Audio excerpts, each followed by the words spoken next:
2020 ඒ කියන්නේ දැනට 11 ශ්‍රේණියේ ඉන්න මේ අවුරුද්දේ සාමාන්‍ය පෙළ සඳහා ලියන්න බලාපොරොත්තු වෙන ඉන්න දරුවන්ට 11 ශ්‍රේණියේ 7 වෙනි ඒකක යටතේ තියෙන අම්ල, භෂ්ම හා ලවණ කියන රසායනික විද්‍යා පාඩමත් එක්ක. ඉතින් ඊට කලින් ඔබට යම් දෙයක් කියන්න පුතේ 2019 ඔයාලගේ නංගිලා මල්ලිලාගේ ඔයාලගේ අයියලා අක්කලාගේ 2019 අවුරුද්දේ ප්‍රතිඵල පැමිණියා. ඉතින් ඒ ප්‍රතිඵල ලේඛනය තුල සතුටුදායක මට්ටමක අපේ පන්තිවල දරුවන්ගේ ප්‍රතිඵල තියෙනවා. මේක අපේ දෙවැනි සාමාන්‍ය පෙළ කණ්ඩායම. ඉතින් ඒ කණ්ඩායම තුල දරුවෝ 15 දෙනෙක් විභාගයට සහභාගී වුණා. මේ සහභාගී වෙච්ච 15 දෙනාගෙන් ප්‍රතිඵල 100%ක් අපි සහතික කරලා තියෙනවා.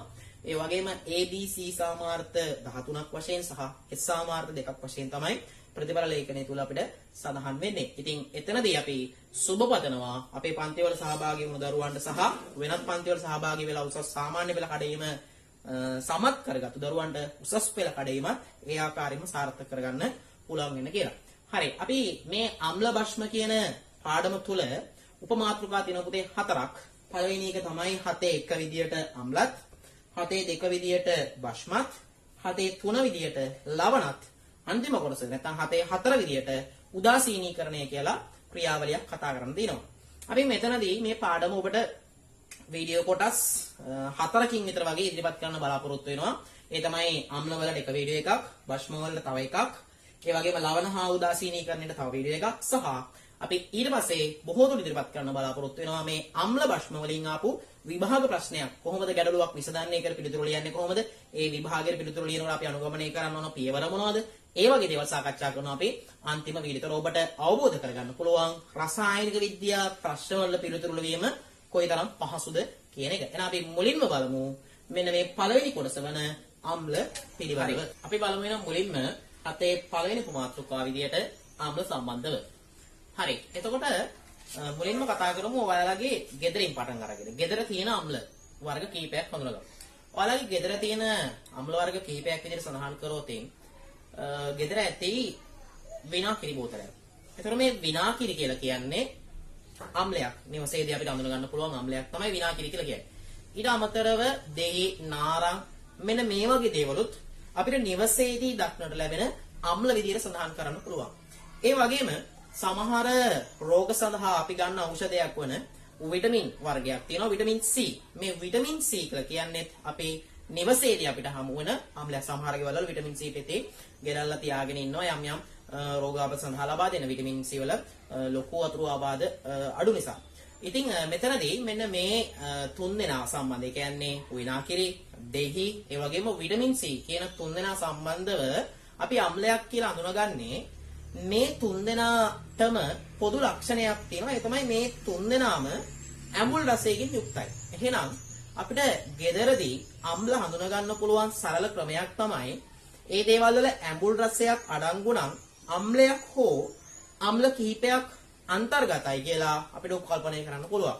එතකොට මේ විනාකිරි වල අඩංගු අම්ලය මොකක්ද? දෙහි වල අඩංගු අම්ලය මොකක්ද? ඒ වගේම විටමින් C වල අඩංගු අම්ලය මොකක්ද? අපි මේ දේවල් මතකයේ තබා ගත යුතුයි. පේපර් එකේ සමහරක් විට අහන්නත් පුළුවන්, අහන්නේ නැති වෙන්නත් පුළුවන්. ඇහුවා හෝ නැත මේ දේවල් ගැන අවබෝධයක් තියෙන්න ඕන. හරි. අපි බලමු මේ විටමින් C වල තියෙන අම්ලය මොකක්ද කියලා. විටමින් C වල අඩංගු අම්ලය තමයි නැත්තම් ඇසිඩ් එක තමයි ඇස්කොබික් අම්ලය. නැත්තම් ඇස්කොබික් ඇසිඩ් කියන අම්ලය තමයි විටමින් C වල අඩංගු වෙන්නේ. right. අපි ඊට පස්සේ බලමු මේ ආහාර වල අඩංගු වන අම්ල වර්ග මොනවද කියලා. හරි. ඔබට තිරේ දැක්වෙන chart එකක්. ඔය chart එකේ බලන්න ඔබට ආහාර වර්ග කිහිපයක් තියෙනවා. ඒ ආහාර වල අඩංගු අම්ල වර්ගත් එතන නම් කරලා තියෙනවා. අපි මුලින්ම බලමු විනාකිරි. මම ඔබට සඳහන් කරා විනාකිරි කියලා කියන්නේ අම්ලයක් කියලා. මේක අපි ආහාර සඳහා භාවිතා කරනවා. එහෙනම් විනාකිරි වල තියෙන අම්ලය තමයි ඇසිටික් අම්ලය. මේක දුබල අම්ලයක්. විනාකිරි වල තියෙන අම්ලය ඇසිටික් අම්ලය. ඊට පස්සේ දෙහි. දැන් දෙහි යුෂ නැත්නම් නාරං දොඩම් මෙන්න මේ වගේ දේවල් වල අඩංගු අම්ලය තමයි සිට්‍රික් අම්ලය. එහෙනම් දෙහි වල අඩංගු අම්ලය සිට්‍රික් අම්ලය. තුන්වෙනි එක ගෙදර කෑම රස කරනත් මේ දේ පාවිච්චි කරනවා තක්කාලි. මේ තක්කාලි වලත් අඩංගු අම්ලයක්. මොකද තක්කාලි වල යම් ප්‍රමාණයක ඇඹුල් රසයක් අඩංගු වෙන හින්දා ඒ තමයි ඔක්සැලික් අම්ලය. එහෙනම් තක්කාලි වල අඩංගු වන අම්ලය පුතේ ඔක්සැලික් අම්ලය. ඊට අමතරව අපි පළතුරක් විදියට භාවිතා කරනවා මිදි. මේ මිදි වලත් යම් ප්‍රමාණයක සුළු ප්‍රමාණයක ඇඹුල් රසයක් අඩංගුයි. එහෙනම් මේ මිදිවල අඩංගු වන අම්ලය තමයි ටාටරික් අම්ලය කියලා කියන්නේ. එහෙනම් මිදිවල අඩංගු අම්ලය ටාටරික් අම්ලය. ඊට අමතරව කිරිවලත් අම්ලයක් අඩංගුයි. ඒ අම්ලයේ නම තමයි ලැක්ටික් අම්ලය. එහෙනම් කිරිවල අඩංගු අම්ලය පුතේ ලැක්ටික් අම්ලය. ඊට පස්සේ අපි බලමු ඇපල්. සාමාන්‍යයෙන් ඇපල් ගෙඩියක් අපි කනකොට උනත් සුළු ප්‍රමාණයක ඇඹුල් රසයක් අඩංගුයි ඒකේ. එතකොට ඇපල් ඇඹුල හින්දා යම් ප්‍රමාණයක ඇපල් වලත් අම්ලයක් අඩංගුයි. ඒ තමයි මැරික් අම්ලය. එහෙනම් ඇපල් වල අන්තර්ගත අම්ලය මැරික් අම්ලය. එහෙනම් දැන් ඔබ අවබෝධ කරගත්තා අපි එදිනෙදා ජීවිතයේ ආහාර සඳහා භාවිතා කරන නොයෙකුත් ආහාර වර්ගවල අම්ල අඩංගුයි කියලා. සරලව ඇඹුල් රසයක් තියෙනවා නම් ඒවැ බොහෝ දුරට අම්ලයක් හෝ අම්ල කිහිපයක් අන්තර්ගත වෙන්න පුළුවන්. ඊට අමතරව ඔබට කූඹියක් දෂ්ට කරාම ඒ කූඹියගේ විස ඔබට දැනෙලා තියෙනවා.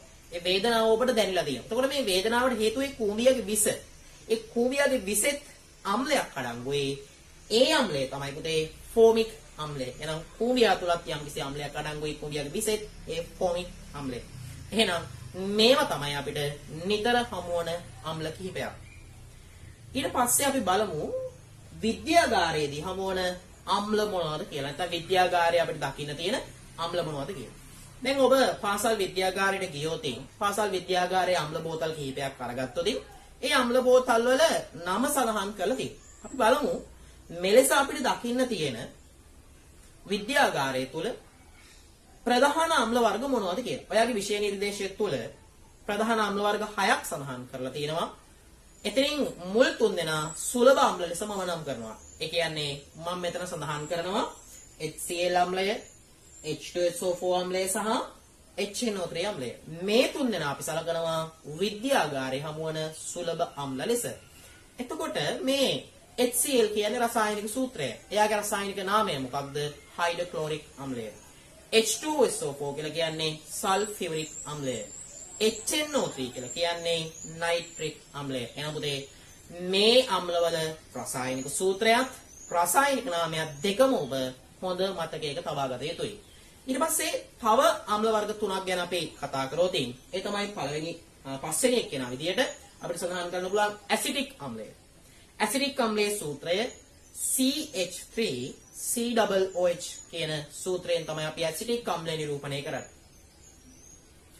ඊට පස්සේ පස්වෙනි විදියට ෆොස්ෆොරික් අම්ලය. ෆොස්ෆොරික් අම්ලයේ සූත්‍රය H3PO4.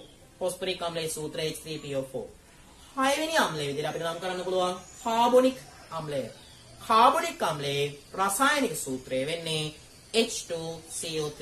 එහෙනම් පුතේ අපි අම්ල වර්ග 6ක් ඉගෙන ගත්තා. ඒ තමයි HCl අම්ලය, sulphuric අම්ලය, HNO3 අම්ලය, CH3COOH අම්ලය, H3PO4 අම්ලය, H2CO3 අම්ලය. මේ අම්ලවල රසායනික සූත්‍ර වලින් කියවන රසායනික නාමය ඔබට මතක තිබිය යුතුයි. එහෙනම් මේ අපි ඉගෙන ගත්තේ විද්‍යාගාරයේ දකින්න තියෙන අම්ල කිහිපයක්. ඊට පස්සේ අපි බලමු මේ අම්ලයක් කියන්නේ කවුද? නැත්නම් අම්ලයක අර්ථ දැක්වීම මොන වගේද කියලා. හරි. ඔබට තිරේ දකින්න පුළුවන් විද්‍යාගාරයේ සුලභව හමුවන අම්ල තුන් දෙනාගේ අයනීකරණ සමීකරණ තුනක්. හරි. දැන් ඔබ කල්පනා කරන්නේ මොකක්ද මේ අයනීකරණය කියන්නේ කියලා. දැන් ඔබ බලන්න අම්ලයක් කියලා කියන්නේ රසායනික සංයෝගයක් නේ. එතකොට මේ රසායනික සංයෝග වල සූත්‍ර පිළියද්දී ඒකට ධනායනයක් සහ ඍණායනයක් තියෙනවා. නැත්තම් ධනායන ඛණ්ඩකයක් හෝ ඍණායන ඛණ්ඩකයක් අඩංගුයි. මේ හැදිලා තියෙන දෙන්නා නැවත ධන ඍණ ලෙස වෙන් කරලා ලියනවට අයන වලට වෙන් කරනවට අපි කියනවා අයනීකරණය කියලා. එහෙනම් බලන්න HCl අයනීකරණය වෙලා තියෙන්නේ H+ කියලා කියන්නේ හයිඩ්‍රජන් ධනායනය, ක්ලෝරින් මයිනස් කියලා කියන්නේ ක්ලෝරින් ඍණායනය බව. ඒතර බලන්න HCl වල යටින් තියෙනවා AQ කියලා. පොඩියට වරහණක් ඇතුලේ AQ කියලා සඳහන් කරලා තියෙනවා. ඒකේ තේරුම තමයි ජලීය ද්‍රාවණයක් කියන එක. එහෙනම් මේවා ජලීය ද්‍රාවණ වලදී තමයි අර විදියට අයනීකරණය වෙන්නේ. අපි ඊළඟට බලමු සල්ෆියුරික් අම්ලය. සල්ෆියුරික් අම්ලයේ සූත්‍රය ඔබ දන්නවා H2SO4. එයා අයනීකරණය වෙලා තියෙන්නේ H+ අයන දෙකකුත්. මොකද ඒක ඉස්සරහින් දෙකක් සඳහන් වෙනවා. සහ සල්ෆේට් අයනයක්. SO4 2- කියන්නේ සල්ෆේට් අයනය. මේක තමයි යා අයනීකරණය වෙන විදිය. එතකොට කල්පනා කරලා මෙතන H+ දෙකක් ආවේ ඇයි? ඇයි බලන්න අපි 10 ශ්‍රේණිය ඉගෙන ගන්නවා පුතේ සමීකරණ තුලිත කිරීම කියලා කොටසක්. ඒ කොටසදී අපි ඉගෙන ගන්නවා සමීකරණයක වම් පස තියෙන පරමාණු සංඛ්‍යාව දකුණු පස තියෙන පරමාණු සංඛ්‍යාවට සමාන කරලා යන්න ඕන.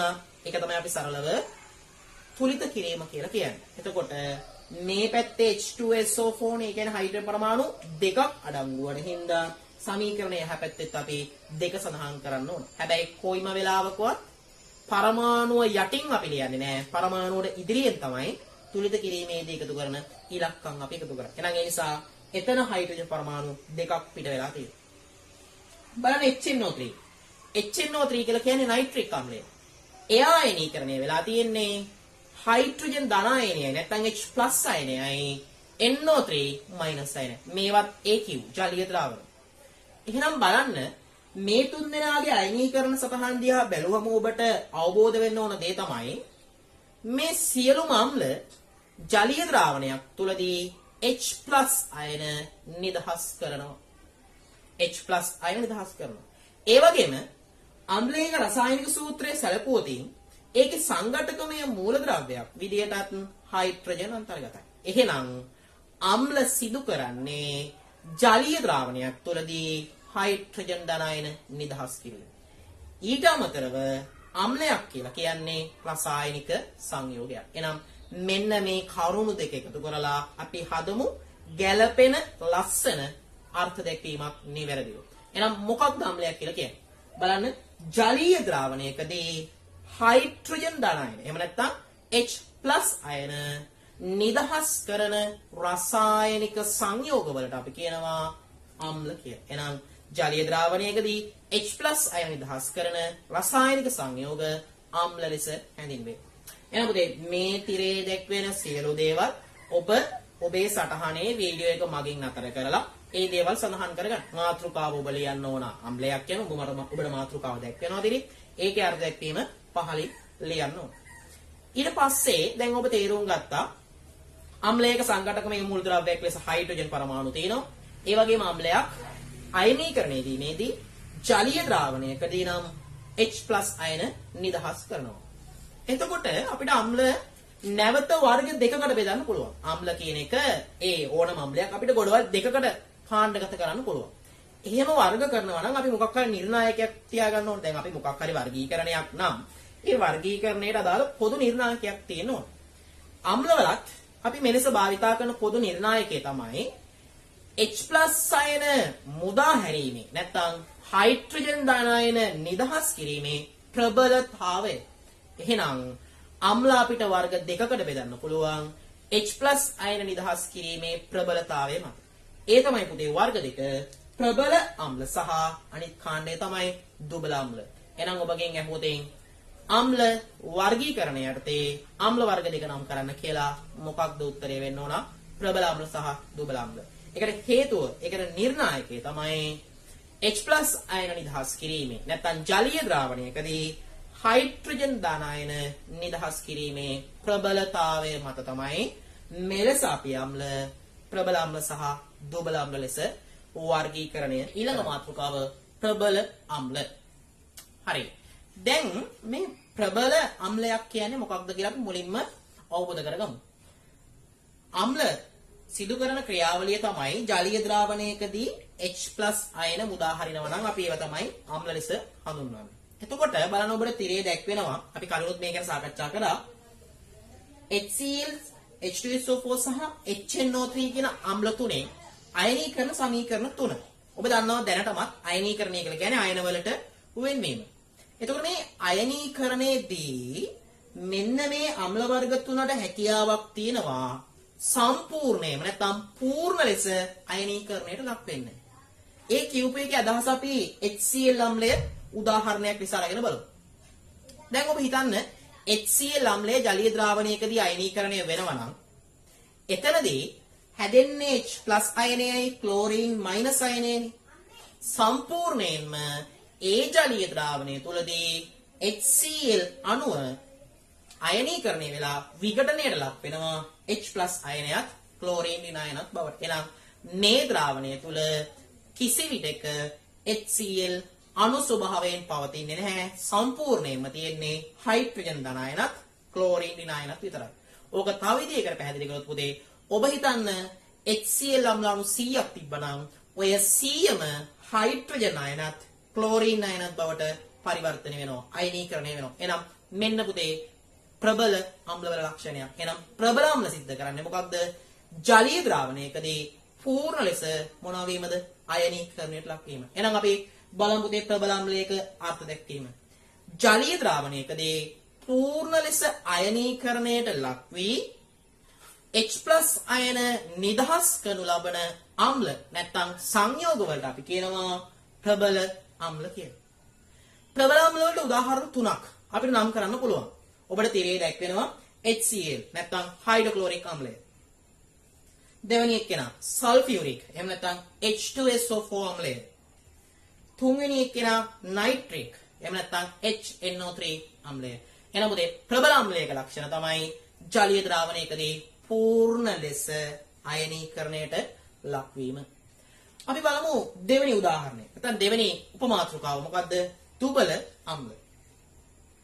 දෙවෙනි උපමාතෘකාව දුබල අම්ල. අරය ප්‍රබල අම්ල මෙයා දුබල අම්ල. දැන් මෙතනදී අපිට දලා අදහසක් ගන්න පුළුවන්. හරි. දුබල අම්ල වල සිද්ධ වෙන්නේ ප්‍රබල අම්ල වල සිද්ධ වුණු ක්‍රියාවලියට වඩා වෙනස් ක්‍රියාවලියක්. ඒ කියන්නේ දුබල අම්ලයක් පූර්ණ වශයෙන් අයනීකරණය සිදු වෙන්නේ නැහැ.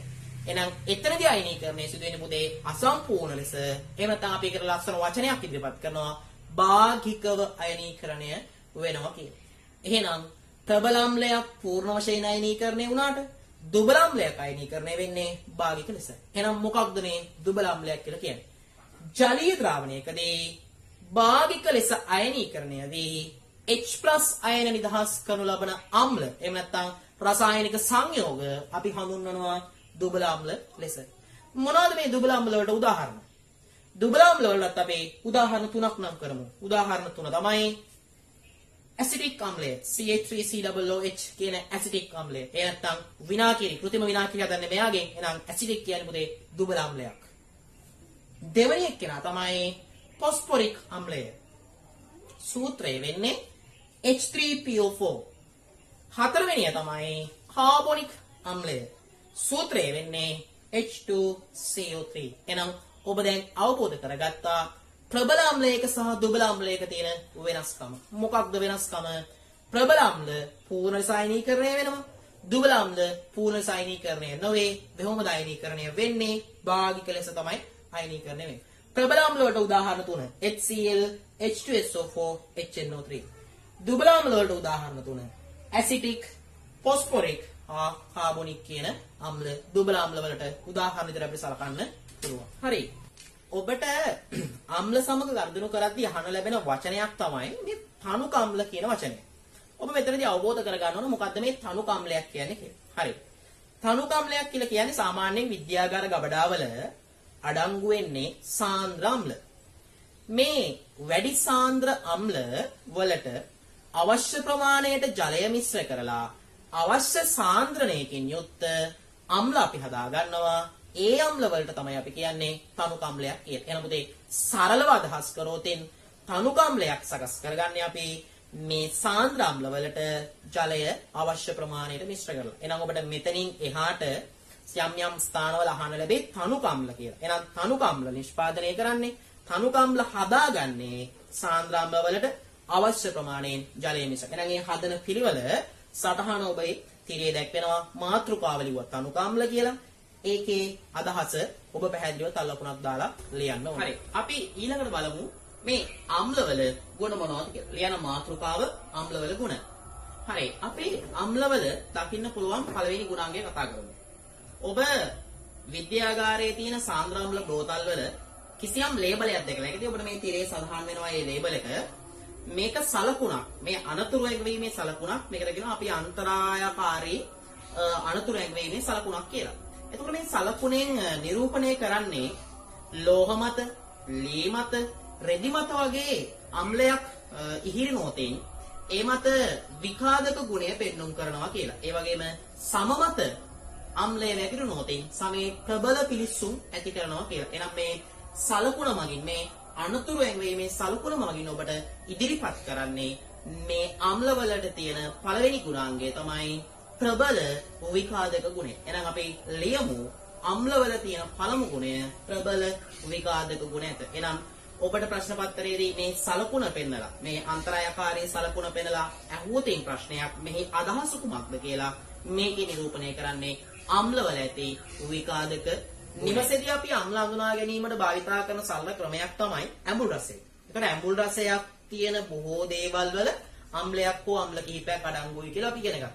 උදාහරණයක් විදියට ගන්න දෙහි. ඔබ දැනටමත් දන්නවා පුතේ දෙහි වල තියෙන අම්ලය තමයි සිට්‍රික් අම්ලය. දෙහි අමුල. ඇඹුල් රසයක් තියෙනවා නම් ඒක තුළ අම්ලයක් අඩංගුයි. විනාකිරි කියන්නේ අම්ලයක්. විනාකිරි වලත් ඇඹුල් රසයක් තියෙනවා. විනාකිරි වල අඩංගු අම්ලය තමයි ඇසිටික් අම්ලය. අර දුබල අම්ලයක් කියන අපි කතා කරේ ඇසිටික්. මේකට ජලය මිශ්‍ර කරලා තමයි කෘත්‍රිම විනාකිරි අපි නිර්මාණය කරන්නේ. එතකොට බලන්න මේ අම්ලවලට තියෙනවා ලාක්ෂණික ඇඹුල් රසයක්. එහෙනම් අම්ලවල දෙවෙනි ලක්ෂණය තමයි මොකක්ද? ලාක්ෂණික ඇඹුල් රසයක් තිබීම. හැබැයි මෙන්න මේක හොඳට මතක තියාගන්න. නිවසේ අම්ල අපි ඇඹුල් රසයෙන් හඳුනාගත්තට කිසිම විටක විද්‍යාගාරයේ ඇති අම්ල අපිට රස බැලීම සිදු කරන්නේ නැහැ. අපි ඒක සිදු කරන්නේත් නැහැ. කරන්නත් නැහැ. ඒකට හේතුව තමයි මේ විද්‍යාගාරයේ තියෙන අම්ල අපි අතින්වත් ස්පර්ශ කරන්නේ නැහැ. ඒවට ආරක්ෂක පියවර අපි අනුගමනය කරනවා විද්‍යාගාර පරීක්ෂණ වලදී. එහෙනම් අපිට හොඳට මතක තියාගන්න කිසිදු අම්ලයක් රස බැලීම සිදු කරන්න එපා. right. අපි බලමු තුන්වෙනි එක. අම්ලවල තුන්වෙනි ලක්ෂණය. දැන් ඔබ දන්නවා සක්‍රීයතා ශ්‍රේණිය. මොකද්ද මේ සක්‍රීයතා ශ්‍රේණිය කියලා කියන්නේ? 10 ශ්‍රේණියේදී අපි ඉගෙන ගන්නවා සක්‍රීයතා ශ්‍රේණිය. අර කවියක් එහෙමද?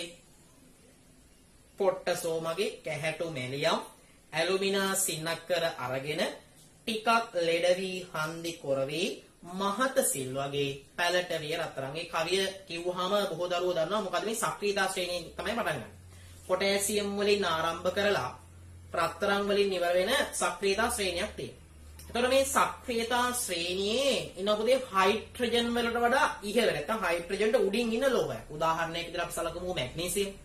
එතකොට මේ මැග්නීසියම් වගේ ලෝහය එක්ක අම්ල ප්‍රතික්‍රියා කරාට පස්සේ ඒ ලෝහයට අදාළ ලවණයත් හයිඩ්‍රජන් වායුවත් නිදහස් කරනවා. ඒ කියන්නේ උදාහරණයක් විදිහට අපි මෙන්න මෙහෙම කරොත් පරීක්ෂණ නලයකට අපි පිරිසිදු කළද මැග්නීසියම් තහඩු කැබැල්ලක් දාලා අපි ඒකට තනුක HCl අම්ලය එකතු කරලා නිරීක්ෂණ සටහන් කරොත් අපිට දකින්න පුළුවන් නිරීක්ෂණය තමයි ඒ පරීක්ෂණ නලයේ බුබුලු පිට වෙනවා දකින්න පුළුවන්. ඒ බුබුලු තමයි හයිඩ්‍රජන් වායුව. ඒක අඳුන ගන්නත් අපිට ක්‍රමයක් තියෙනවා. ඒ කියන්නේ හයිඩ්‍රජන් වායුවද ඇත්තටම පිට වෙන්නේ කියලා අඳුන ගන්න ක්‍රමයකුත් තියෙනවා. අපිට පුළුවන් පොලිගු කීරක් ඇල්ලුවොත් ඒක පොප්හඩ නගමින් දැවි යනවා නම් මේ දැල්ලූ පොලිගු වල පොප්හඩ නගමින් දැවි යනවා නම් එතනදී නිෂ්පාදනය වෙලා තියෙන්නේ හයිඩ්‍රජන්. එන පුතේ අම්ලවල තුන්වෙනි ලක්ෂණය තමයි අම්ලවලට පුළුවන් මේ සක්‍රීයතා ශ්‍රේණියේ හයිඩ්‍රජන් වලට වඩා ඉහළින් නැති ලෝහ සමග ප්‍රතික්‍රියා කරලා ලෝහයට අදාළ ලවණයත් හයිඩ්‍රජන් වායුවත් නිදහස් කරනවා. බලන්න මේ තිරේ දැක්වෙනවා ඊට අදාළ රසායනික ප්‍රතික්‍රියාව. බලන්න මැග්නීසියම් S යටින් තියෙනවා පොඩි වරහනක් දාලා. මේ මැග්නීසියම් S කියන්නේ පොඩි සොලිඩ් කියන එක. මැග්නීසියම් ඝනය. සහ ප්‍රතික්‍රියා වෙන්නේ HCl AQ එක. ඒ කියන්නේ HCl කියන්නේ හයිඩ්‍රොක්ලෝරික් අම්ලය, AQ කියලා කියන්නේ ජලීය ද්‍රාවණය. එතකොට මේ දෙන්න ප්‍රතික්‍රියා කරලා ගෙනත් දෙන ඵල ඊතලෙන් එහා පැත්තේ දක්වලා තියෙනවා. බලන්න හැදෙනවා මැග්නීසියම් ක්ලෝරයිඩ්. මැග්නීසියම් ක්ලෝරයිඩ් සූත්‍රය MgCl2. මේ MgCl2 ආපු විදිය පුතේ අපි 10 ශ්‍රේණිය තමයි ඉගෙන ගන්නේ රසායනික සූත්‍ර ලියන කොටස. මම ඒකයි මුලින්ම කිව්වේ පාඩම ආරම්භ කරනකොටම රසායනික සූත්‍ර ගැන යම් අවබෝධයක් මේ කොටසදී අපිට අදාළ වෙනවා කියලා.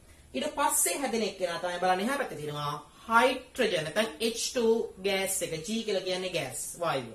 ඒතකොට මෙතනදී බලන්න අතන ක්ලෝරින් පරමාණු දෙකක් තියෙන හින්දා අපි සමීකරණය තුලිත කරන්න ඕන. එතකොට කරලා තියෙන්නේ ඒ දෙක තුලිත කරන්න හයිඩ්‍රජන් ඉස්සරහා මේ පැත්තෙන් දෙකක් ලියලා තියෙනවා. එතකොට බලන්න හයිඩ්‍රජන් පරමාණු දෙන්නත් හරි.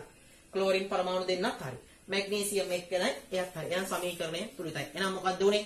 මැග්නීසියම් වැනි ලෝහ සමග තනුක අම්ල ප්‍රතික්‍රියා කරොතින් හයිඩ්‍රජන් වායුවයි ඊට අදාළ වන නැත්නම් ලෝහයට අදාළ වන ලවණයයි ගෙනත් දෙනවා. එහෙනම් පුතේ අර පරීක්ෂණාලයට මැග්නීසියම් තහඩු කැබල්ලක් දාලා පිරිසුදු කරන ලද HCl දැම්මට පස්සේ වායු බූල පිට වුණා. ඒ වායු බූල වුණ ගන්න පොලිඟු කීරක් ඇල්ලුවා නම් අපි පොප්පණ නගමින් දැවි යනවා නිරීක්ෂණය කරන්න පුළුවන්. එහෙනම් එතනදී පිට වුණේ මොනවද? හයිඩ්‍රජන් වායු. එහෙනම් පුතේ මෙන්න අපි ඉගෙන ගත්තා අම්ලවල තුන්වෙනි ලක්ෂණය. ඊට පස්සේ අපි එමු පුතේ අම්ලවල හතරවෙනි ලක්ෂණයට. මොනවාද මේ අම්ලයක හතරවෙනි ලක්ෂණය? හරිද? බලන්න. අම්ල කාබනේට හෝ බයිකාබනේට් සමග ප්‍රතික්‍රියා කරලා කාබන් ඩයොක්සයිඩ් වායුව නිදහස් කරනවා. මේක ඇවිල්ලා අම්ලවල ලාක්ෂණික ගුණයක්. ඒ කියන්නේ කාබනේටයක්. උදාහරණයක් විදිහට අපි ගමුකෝ කුණුගල්. කුණුගල් වල රසායනික සූත්‍රය වෙන්නේ පුතේ කැල්සියම් කාබනේට් CaCO3. හරිද? දැන් අපි හිතමු මේ කුණුගල් තනුක අම්ලයක් එක්ක ප්‍රතික්‍රියා කරනවා. තනුක අම්ලයක් විතර මෙතන ගමු. තනුක HCl. ඒ කියන්නේ HCl ඒ කිව්වේ. එහෙනම් කුණුගල් CaCO3 තමයි සූත්‍රය. බලන්න. Calcium carbonate CaCO3S. එතනත් S තියෙනවා. මොකද්ද මේ S කියන්නේ? ඝනය. එහෙනම් කැල්සියම් කාබනේට් ඝනය. ප්‍රතික්‍රියා කරනවා තනුක HCl එක. නැත්නම් HCl ජලීය ද්‍රාවණයක්. ඒ කියන්නේ HCl ඒ කිව්ව එකත් එක්ක. මේ ප්‍රතික්‍රියා කරලා ගෙනත් දෙනවා ඵල තුනක්. ඔබට සටහනේ දැක්වෙනවා. ඵල තුනක් ගෙනත් දෙනවා. පළවෙනි ඵලය පුතේ කැල්සියම් ක්ලෝරයිඩ්. ඒක කිව්ව එකක්. ඒක ජලයේ දිය වෙන නිසා ජලීය ද්‍රාවණයක්. ජලයේ දිය වෙලා තියෙන්නේ මේ මිශ්‍රණය තුල තියෙන්නේ. CaCl2. ඊට පස්සේ පුතේ තව දෙන්නෙක් ගෙනත් දෙනවා එක්කෙනෙක් තමයි ජලය H2OL කියලා දාන්න තියෙන්නේ. ඒක ලික්විඩ් එකක්. ජලය ජලීය ද්‍රාවණය කියලා කියන්නේ බෑනේ ඒක ලික්විඩ් එකක් ද්‍රවයක්. ලෙස අපි සලකන්නේ. ඊළඟ එක්කෙනා තමයි යන්න බලන්න CO2G. ඒ කියන්නේ කාබන් ඩයොක්සයිඩ් වායුව. එහෙනම් පුතේ මෙතනදී වෙලා තියෙන්නේ මොකද්ද? කැල්සියම් කාබනේට් කියන හුණුගල් නැත්නම් කාබනේටය. තනුක අම්ල එක්ක ප්‍රතික්‍රියා කරා හැදුන වායුව මොකද්ද? කාබන් ඩයොක්සයිඩ් වායුව. දැන් ඕකත් අපිට කරන්න පුළුවන් අර විදියටම අර මැග්නීසියම් පරීක්ෂණය කරපු විදියටම කරලා බලුවොත් ඒ වායුව පිට වෙනවා. අපි ඔතනදී සෑදෙන වායුව මේක අපි 10 ශ්‍රේණියේ කරනවා මතකද ඔබට? විද්‍යාගාරය තුල කාබන් ඩයොක්සයිඩ් නිෂ්පාදනය. ඔතනදී සෑදෙන වායුව කුණු දියර ස්වල්පයකට එවුවොත් එහෙම ඒ කුණු දියර කිරි පැහැවෙනවා. එහෙනම් කුණු දියර කිරි පැහැ ගන්නවන වායුව ඔබ දන්නවා අපේ කාබන් ඩයොක්සයිඩ්. එහෙනම් හයිඩ්‍රජන් වායුව හඳුනගන්නේ කොහොමද? දැල්ලෝ පුලින්ක පුරක් ඇල්ලුවොත් පොප්පන නගමින් දෙවි යනවා.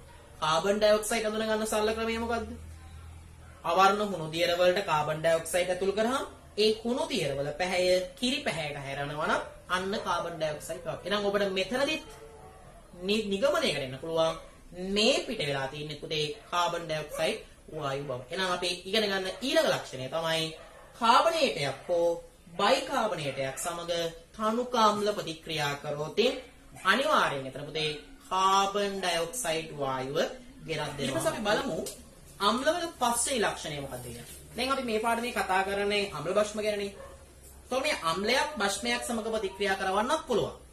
මේ විදිහට අම්ලයක් භෂ්මයක් එක්ක ප්‍රතික්‍රියා කෙරෙව්වොතින් එතනදී නිර්මාණය වෙන්නේ එතනදී හැදෙන්නේ පුතේ ඵලයේ ලෙස එන්නේ අපිට ලවණයක් සහ ජලය හැදෙනවා. ඕක අපි උදාසීනීකරණය කියන ක්‍රියාවලිය යටතේ කතා කරනවා ඉස්සරහට. මේ පාඩමේම 3-4 වෙනි කොටස අන්තිම කොටස යටතේ. එහෙනම් මොකද පස්සේ ලක්ෂණය?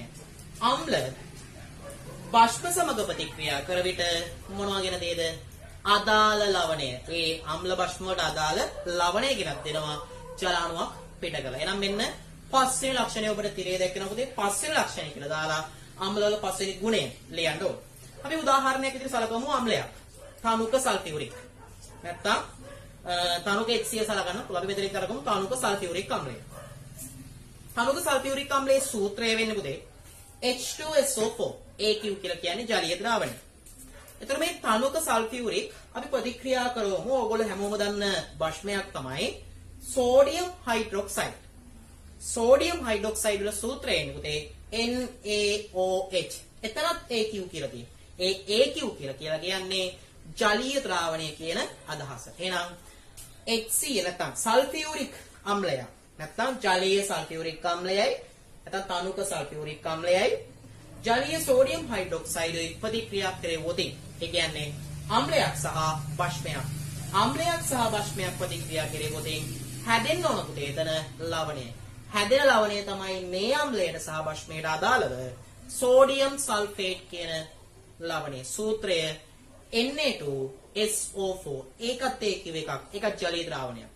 ඊට අමතරව හැදෙනවා පුතේ අන්තිම ඵලයේ විදිහට ඔබ බලන්න ජල අණුවක් පිට කරනවා. එහෙනම් ජලයට අපි දාන්නේ ලික්විඩ් එකක්. ජලයට අපි දාන්නේ H2OL එකක්. එහෙනම් බලන්න මෙතනදී ප්‍රතික්‍රියාව වෙලා තියෙන්නේ තනුක සල්ෆියුරික් සෝඩියම් හයිඩ්‍රොක්සයිඩ් එක ප්‍රතික්‍රියා කරලා සෝඩියම් සල්ෆේට් සහ ජලය හැදෙනවා. එහෙනම් පස්වෙනි ලක්ෂණය තමයි අම්ල බෂ්ප සමග ප්‍රතික්‍රියා කරලා අදාළ ලවණය හදනවා කියන එක. අපි බලමු අම්ලයක තියෙන 6 වෙනි ගුණාංගය. මේක අපිට විද්‍යාගාරයේදී වෙන්න පුළුවන් අම්ලයක් සරලව හඳුනා ගන්න තියෙන පරීක්ෂණයක්. ඔබ දන්නවා විද්‍යාගාරයේ තියෙනවා ලිට්මස් පත්‍ර කියලා. මේක රතු පාට ලිට්මස් පත්‍රයක් තියෙනවා, නිල් පාට ලිට්මස් පත්‍රයක් තියෙනවා. අපිට අම්ල හඳුනා ගැනීමට භාවිතා කරන්න පුළුවන් නිල් ලිට්මස්. අපිට අම්ල හඳුනා ගැනීමට භාවිතා කරන්න පුළුවන් නිල් ලිට්මස්. අපි අම්ලයකට මේ නිල් ලිට්මස් පත්‍රයක් දැම්මොත් එහෙම මේ නිල් ලිට්මස් පත්‍රය රතු පැහැයට හැරෙනවා. එහෙනම් අම්ල හඳුනා ගැනීමේ සරල ක්‍රමයක් යටතේ අපිට මේක ගන්න පුළුවන්. මොකද්ද? අම්ල නිල් ලිට්මස් වල පැහැය මොන පැහැයටද පුතේ හරවන්නේ? රතු පැහැයට හරවනවා. නිල් ලිට්මස් වල පැහැය රතු පැහැයට හරවනවා. එහෙනම් අම්ලවල ලාක්ෂණික ගුණයක් තමයි මේක. අම්ල සරලව හඳුනා ගන්න පුළුවන් ක්‍රමයක් තමයි මේක. එහෙනම් රතු නිල් ලිට්මස් කැබැල්ලක් නැත්නම් නිල් ලිට්මස් පත්‍රයක් අම්ල ද්‍රාවණයකට එකතු කරාම ඒ නිල් ලිට්මස් වල පැහැය රතු පැහැයට හැරෙනවා. රතු පැහැයට හැරෙනවා. එහෙනම් ඔබ ඉගෙන ගත්තා දැන් අම්ලවල පුතේ ලක්ෂණ 6ක්. මොනවාද අම්ලවල ලක්ෂණ 6? ඔබට පළවෙනි එකේ නම් පිළිවෙලට කියන්න පුළුවන්. අපි තිරේ දැක්කුවා. ඒ ලක්ෂණ 6 ඔබ ඒ විදිහටම ලියලා අවශ්‍ය කරන පැහැදිලි කිරීමත් වීඩියෝ එක නවත්තලා මගින් ඒ ටික සටහන් කරගන්න. අපි පළවෙනි ලක්ෂණය ගත්තොත් එහෙම ප්‍රබල විකාදක ගුණ දරනවා. දෙවෙනි ලක්ෂණය ගත්තොත් එහෙම පුතේ ලාක්ෂණික ඇඹුල් රසයක් තියෙනවා. තුන්වෙනි ලක්ෂණය ගත්තොත් එහෙම අම්ල සක්‍රියතා ශ්‍රේණියේ හයිඩ්‍රජන්ට ඉහළින් තියෙන ලෝහ සමග ප්‍රතික්‍රියා කරලා හයිඩ්‍රජන් වායුව පිට කරනවා. හතරවෙනි ලක්ෂණය විදිහට ගත්තොත් පුලේ අම්ල කාබනේට්ස් හෝ බයිකාබනේට්ස් නැත්නම් කාබනේට හා බයිකාබනේට සමග ප්‍රතික්‍රියා කරලා කාබන් ඩයොක්සයිඩ් වායුව ගෙනත් දෙනවා. පස්වෙනි ලක්ෂණය අම්ල බෂ්ප සමග ප්‍රතික්‍රියා කරලා ලවණයක් ගෙනත් දෙනවා. හයවෙනි ලක්ෂණය අම්ල විද්‍යාගාරයේ සරලව හඳුනා ගන්න පුළුවන් පරීක්ෂණයක් තමයි අම්ලයකට නිල් ලිට්මස් කැබැල්ලක් එක් කරාම ඒ නිල් ලිට්මස් කැබැල්ලේ වර්ණය රතු පැහැයට හැරෙනවා. මෙන්න පුතේ අම්ලවල හඳුනා ගන්න පුළුවන් ලක්ෂණ 6. අපි ලියමු ඊළඟ මාතෘකාව අම්ල කිහිපයක භාවිත. අපි එතනදී මුලින්ම කතා කරමු HCl අම්ලයේ භාවිත පිළිබඳව. නැත්නම් හයිඩ්‍රොක්ලෝරික් අම්ලයේ භාවිත පිළිබඳව. HCl අම්ලයේ පළවෙනි ප්‍රයෝජනය නැත්නම් පළවෙනි මේව භාවිතයට ගන්න අවස්ථාවක් තමයි වාහනේ භාණ්ඩවල මල ඉවත් කිරීම සඳහා. එන අපි ලියන්න පළවෙනි භාවිතය වාහනේ භාණ්ඩවල මල ඉවත් කිරීම සඳහා. දෙවෙනි භාවිතය නැත්නම් දෙවෙනි ප්‍රයෝජනය අංක 2. අපි ජෙලටින් දන්නවා. අපි ජෙලටින් දන්නවනේ සියලුම දෙනා. ඒතකොට මේ ජෙලටින් ආහාර තාක්ෂණය තමයි ජෙලටින් නිෂ්පාදනය වෙන්නේ. මේ ආහාර තාක්ෂණයේදී අස්තිමේ කොටස් වලින් ජෙලටින් නිෂ්පාදනය කිරීමටත් අපි මේ කතා කරන HCl අම්ලය භාවිතා කරනවා. එහෙනම් HCl අම්ලයේ දෙවෙනි කාර්යය තමයි ආහාර තාක්ෂණයේදී අස්තිමේ කොටස් වලින් ජෙලටින් නිෂ්පාදනය කිරීම. තුන්වෙනි එක HCl වලින් ගන්න තුන්වෙනි කාර්යය විදිහට ප්‍රධානම කාර්යයක් විදිහට අපි සලකන්න පුළුවන් මේක. තුන්වෙනි කාර්යය තමයි රාජාම්ලයේ නිපදවීම සඳහා. මොකක්ද මේ රාජාම්ලය කියලා කියන්නේ? රාජාම්ලය කියලා කියන්නේ සාන්ද්‍ර නයිට්‍රික් අම්ලයක්. සාන්ද්‍ර HCl අම්ලයක් නැත්නම් සාන්ද්‍ර හයිඩ්‍රොක්ලෝරික් අම්ලයක් 1:3 අනුපාතයට මිශ්‍ර කරලා හදාගත්තු අම්ලයක් තමයි රාජාම්ලය කියලා කියන්නේ. එතකොට මේ රාජාම්ලයේ තුල රත්තරන් ප්ලැටිනම් වගේ ලෝහ දිය කර ගැනීම ප්‍රයෝජනවත් වෙනවා. එහෙනම් මේ රාජාම්ලයේ ප්‍රයෝජනය තමයි රත්තරන් ප්ලැටිනම් වැනි ලෝහ දිය කර ගැනීම සඳහා. එහෙනම් රාජාම්ලය හදන්න HCl අම්ලය භාවිතා කරනවා. එහෙනම් HCl අම්ලයේ ප්‍රයෝජනයක් විදිහට අපිට ලියන්න පුළුවන් රාජාම්ලය නිපදවීම. අපි දෙවෙනි අම්ලයේ විදිහට සලකමු සල්ෆියුරික් නැත්නම් H2SO4 කියන අම්ලය. මොනවද මේ සල්ෆියුරික් අම්ලයේ ප්‍රයෝජන? සල්ෆියුරික් අම්ලයේ පළවෙනි ප්‍රයෝජනයේ විදිහට අපිට ගන්න පුළුවන් පොහොර වර්ග නිෂ්පාදනය කරන්න අපි සල්ෆියුරික් අම්ලය භාවිතා කරනවා. මොනවද මේ පොහොර වර්ග? Ammonium sulphate, triple super phosphate වගේ පොහොර වර්ග නිෂ්පාදනය කරන්න අපි සල්ෆියුරික් අම්ලය භාවිතා. ඔබට තේරෙන්නේ දැක්කනවා පළවෙනි කාර්යය නම් ලියන්න පුළුවන්. මොනවද? ඇමෝනියම් සල්ෆේට් හා ට්‍රිපල් සුපර් ෆොස්ෆේට් වැනි පොහොර වර්ග නිෂ්පාදනය කිරීම සඳහා සල්ෆියුරික් අම්ලය භාවිතා කරනවා. එහෙනම් සල්ෆියුරික් අම්ලයේ මේ පළවෙනි කාර්යය. අපි සල්ෆියුරික් අම්ලයේ දෙවෙනි කාර්යය සලකමු. සල්ෆියුරික් අම්ලය අපිට ඊළඟට භාවිතා කරන්න පුළුවන් මේ බැටරි ඇසිඩ් නිෂ්පාදනය කිරීම සඳහා. මොනවද මේ බැටරි ඇසිඩ් කියලා කියන්නේ? දැන් ඔබ දන්නවා සාමාන්‍යයෙන් රථවාහන කාර් වල වගේ බැටරියක් තියෙනවා. මේ බැටරිය තුළ බැටරි ඇසිඩ් අඩංගුයි. මේ බැටරි ඇසිඩ් වල තියෙන්නේ හනුක කරන ලද සල්ෆියුරික් අම්ලය. එහෙනම් සල්ෆියුරික් අම්ලයේ භාවිතයෙන් තමයි අපි බැටරි ඇසිඩ් නිෂ්පාදනය කිරීම සිදු කරන්නේ. එහෙනම් දෙවෙනි කාර්යය ඉදිරියට අපිට පුළුවන් බැටරි ඇසිඩ් ඉපදවීම සඳහා සල්ෆියුරික් අම්ලය භාවිතා කරනවා. තුන්වෙනි කාර්යය විදියට විවිධ සායම් වර්ග, ප්ලාස්ටික් වර්ග, ශාලක වගේ දේවල් නිෂ්පාදනය කරන්නත් සල්ෆියුරික් අම්ලය භාවිතා. එහෙනම් තුන්වෙනි කාර්යයත් ඔබට තිරේ දැක්වෙනවා. විවිධ සායම් වර්ග, ප්ලාස්ටික්, ශාලක වගේ දේවල් ඉපදවන්නත් සල්ෆියුරික් අම්ලය භාවිතයට ගන්නවා. ඊට පස්සේ සල්ෆියුරික් අම්ලයේ හතරවෙනි කාර්යය විදිහට අපිට දක්වන්න පුළුවන් පුතේ. මේ සාන්ද්‍ර සල්ෆියුරික් අම්ලය අපි භාවිතා කරනවා විජලකාරකයක් ලෙස. එහෙනම් හතරවෙනි එක තමයි සල්ෆියුරික් අම්ලය තුළ අපිට දකින්න පුළුවන් කාර්ය නැත්නම් භාවිතය.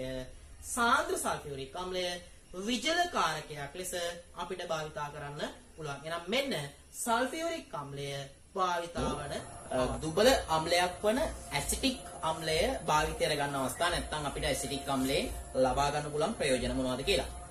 පළවෙනි එක තමයි අපි නිවසේදී භාවිතා කරන විනාකිරි වල කෘත්‍රිම විනාකිරි තියෙනවා මේ වෙනකොට. ඒතර මේ කෘත්‍රිම විනාකිරි නිෂ්පාදනය කරන්නේ ඇසිටික් අම්ලයට අවශ්‍ය ප්‍රමාණයට ජලය මිශ්‍ර කිරීමෙන්. එතකොට පළවෙනි භාවිතය තමයි ඇසිටික් අම්ලයේ ආහාර සැකසීමේදී එහෙම නැත්නම් විනාකිරි නිෂ්පාදනය කරන්න අපි ඇසිටික් අම්ලය භාවිතා කරනවා. ඊළඟ එක තමයි අපි ඇසිටික් අම්ලයේ ප්‍රයෝජනට ගන්නවා රබර් කිරි. මේ රබර් කිරි මුදවා ගැනීම නැත්නම් රබර් කිරි මුදවීම සඳහා මේ ඇසිටික් අම්ලයේ ප්‍රයෝජන ගන්නවා. දෙවෙනි කාර්යයත් ඔබට තිරේ දැක්වෙනවා. තුන්වෙනි කාර්යය තමයි මේ ඇසිටික් අම්ලයේ කාර්යයක් විදියට බලන්න ඡායාරූප පටල නිපදවීම සඳහා අපි ඇසිටික් අම්ලය දායක කරගන්නවා.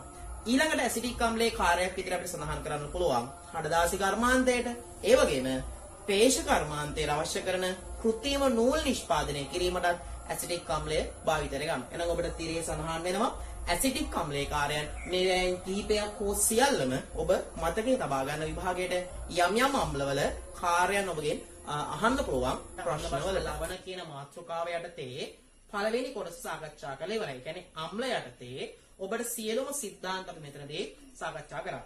අපි ඔබට අන්තිම වීඩියෝ එක විදියට මේ අම්ල භස්ම වලින් විභාග ප්‍රශ්නයකුත් මම ඔබට ඉදිරිපත් කරන්න බලාපොරොත්තු වෙනවා. ඔබට තේරුම් ගන්න පුළුවන් මේ අම්ල භස්ම කියන පාඩම කොයිතරම් සරලද කියලා. කොහොමද විභාග ප්‍රශ්නයකට පිළිතුරු ලියන්නේ කියලා. එහෙනම් අපි ඊළඟට එකතු වෙනවා මේ අම්ල භස්ම හා ලවණ කියන පාඩමේම හතේ දෙවෙනි කොටස භස්මත් එක්ක. එහෙනම් මේ ගෙදර ඉන්න කාලය තුල ඉතා ඵලදායීව වැඩ කරලා මේ කොටස් වලින් අධ්‍යයනය කරලා තාමත් අපේ channel එක subscribe කරලා නැත්නම් ඒක subscribe කරලා තියාගන්න. ඔබට අවශ්‍ය වෙලාවෙදී අපි මේ වීඩියෝ මගින් ඔබට පාඩම් මාලාව ඉදිරිපත් කරනවා. මේ පාඩම් මාලාව මගින් ගෙදර ඉන්න කාලය ඔබට ඵලදායීව ගත කරන්න පුළුවන්.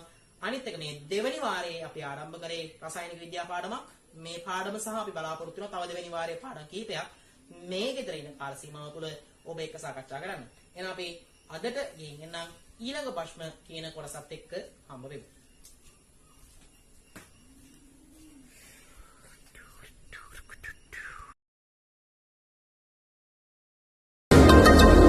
Smart Science Mission Kamatara Arachchi